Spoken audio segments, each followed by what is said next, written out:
Today we'll be installing one of MaxLite's Home Series smart wall plugs.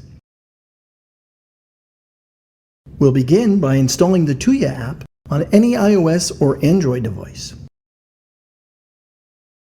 Next, we'll plug the smart wall plug in and wait for the app to detect its presence. Tap the Add button and follow the on-screen prompts to complete the pairing.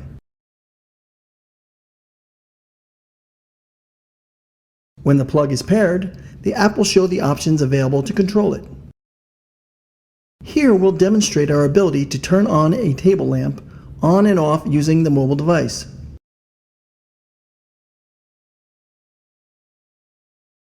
We can also set schedules within the timer options.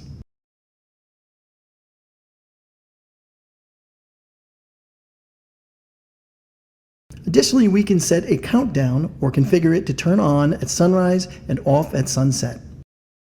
Finally, you can explore the Me section of the app to link the wall plug with some common smart home controls. We hope you enjoy MaxLite's smart wall plug and the new level of control it provides in your home. Thanks for watching.